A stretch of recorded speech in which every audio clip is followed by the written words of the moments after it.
Dude, there is an epidemic of ISIS-loving whores in this country. And every night I turn on the news and I'm waiting for someone to address it. Dude, there is an epidemic of gold-digging whores in this country. And every night I put on the news and I'm waiting for someone to address it. Well, it's not really an epidemic, but it is an issue. And it's throughout the whole Western world, not just the United States, UK also, and Canada. You may have all heard about the Shamima Begum case, a 15-year-old girl who left the UK to join ISIS and become an ISIS bride. And Sky News actually caught up with her in a refugee camp because she's finally left ISIS. I'll show you the video in a minute, but apparently all these other girls are actually in the same refugee camp as her. So once her story was told, now these other ones are coming out too, I guess, there, and the news is being reported back. Now, I'll talk about those other girls in a little bit, but first I want to check out this video and show you guys a quick clip where she basically talks about her reasons why she wanted to become an ISIS bride and how she feels about her whole experience there. Was there a point where you started to have second thoughts about your life in Islamic State, under Islamic State? Just only at the end, like after my son died, I realized I had to get out for the sake of my children, the sake of my daughter and my baby. Yeah. It was only at the end. It was only at the end. But you didn't have any regrets up until that point. So with her horribly smug face, I really can't stand those lips and corn kernel teeth she has. She states there that the only reason she ever thought of leaving was once her kid got killed. Then she's like, I'm having regrets. None of the shit that happened between the time she left and then, she doesn't care about it. You'll see now, he even goes on to ask her about the beheadings and if they bothered her. Did you know what Islamic State were doing when you left for Syria? Because they had beheaded people, there were executions.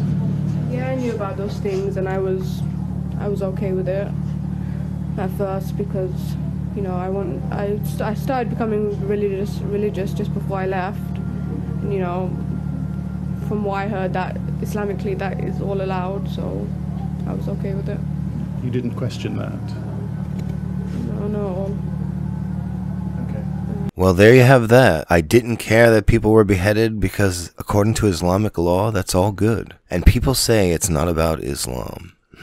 And she goes on to state directly after this that people should have sympathy for her and let her return to the UK. Unironically, she says all this, amazingly. But that is the question now. Should these women be able to return to the United States or Canada or wherever they came from? Before I get to that, I'd like to get to these other women. Here are their stories. Hoda Muthana left her home in Alabama to join ISIS in Syria in November 2014, and she was 19 years old. She was radicalized online, according to a 2015 BuzzFeed report, and said a phone given to her by her father allowed her access to conservative Islamic lectures online. Yeah, Islamic lectures just popped up. It's not like you went to Islamic websites or nothing like that. Muthana then started a popular Twitter account where she made violent calls to action from Syria. One tweet read, "Go on drive-bys and spill all of their blood, or rent a big truck and drive all over them. Veterans, Patriots, Memorial, etc. Day. Kill them." What a classy broad, huh, guys? The kind of girl you'd love to bring home to your mother. She had 3 ISIS-connected husbands since arriving in Syria. She's a whore, too. First, she married Australian jihadist Suhan Raham, who was killed in March 2015. She then married Tunisian ISIS member who fathered her son before being killed in Mosul. In 2018, she married a Syrian fighter. Muthana was captured by Kurdish fighters, hell yeah, go Kurdistan, long live Kurdistan, fighters in January 2019, and is now living in the Al-Haw refugee camp. She told The Guardian that she wants to return to the US and claims she was brainwashed and regrets her actions. "We were basically in the time of ignorance, and then became jihadi." Ignorance? The time of ignorance. The time of the internet is the time of ignorance. Go figure. It's not like people are online saying,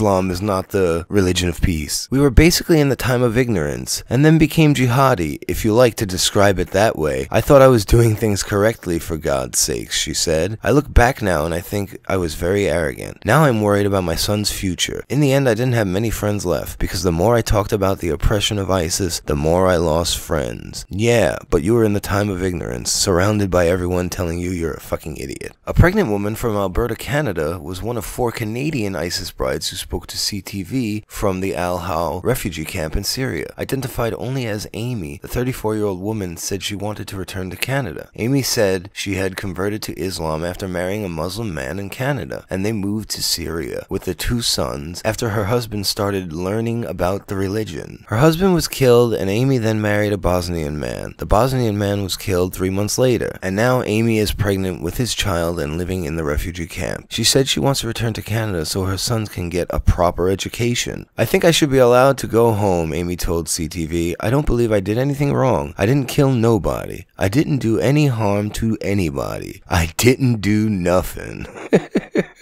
Seriously, are these people crazy? Well, that's a stupid question. Obviously they're crazy. They went and joined ISIS, and it seems like the crazy hasn't left them yet. And there's other girls from France, by the way, too. There are more. I'm just not gonna get into them. There's plenty all over the Western world doing this. Like I said, an epidemic of ISIS-loving whores. So, the main question is, what do you do with these girls? Do you let them rot in Syria in a refugee camp and say fuck them? Because these people have done horrible things. They did a horrible thing. They joined the enemy, first of all. The last woman that claimed she didn't do nothing, her husband died. She's responsible for part of that. The UK girl doesn't give a fuck. She was like radicalized by her father anyway. There's pictures of her and video of her at radical Islamist marches, burning flags, American, Israeli flags and shit. It's crazy. So she is far gone. Now, apparently the UK are not gonna allow her back in the country. That was the latest I heard. It may change, I'm not sure, but apparently if they don't leave you stateless, they can revoke your citizenship. So if you're able to have citizenship in another country, then they can kick you out. Now, I know the initial reaction, and I know I'm gonna catch a lot of shit for this, because I'm a little on the fence on this. The initial reaction is obvious. Fuck those bitches. Leave them where they are. Let them rot. Let them rot in hell that I don't believe in. These people committed what we would look at as treason, joining an enemy, calls for violence against our nation and the people of the Western world, had children with these jihadis, all types of vile shit, right? And I agree, fuck them, let them rot. But there's also a part of me that says, nah, let them back. But not to be citizens, to convict them for their crimes. Now, I was talking to someone I know from the UK, and they said what they did doesn't classify as treason. Now, I don't know how true it is. It may be true, it may not. I'm not going to dive into this whole thing for the purpose of this video. But according to him, it's basically like loopholes because it doesn't fit under the definition of treason in the UK for whatever reasons, and they're not technically at war with anyone, something like that. So, that being true, yes or no, I'm not sure. But if it's true, then I would suggest putting in a law that if you go and fight for ISIS, leave your own country, or any other terrorist organization for that matter, then you automatically face 50 years minimum in jail. Minimum to life, depending on your crime. And that's what they should do, because this is how I feel about the whole thing. I am on the side of bringing them back here to be tried and convicted of their crimes. But like I said, only if the punishment is that much. Because if you bring them back and their punishment is a year, 5 years for some heinous shit, no, it's not worth it then. To me then, justice isn't served, so let them rot. But if you know you can bring them back and put them in prison and you're positive it can be done, then I say bring them back, let them rot in a cell in the country they hate, and let them think about it for the rest of their miserable lives. Anyway guys, that's my thought. Bring on the hate if you hate me for it. If not, we're good. Don't care. Like I said, for sure let them rot in hell, but I'd rather see them rot here instead.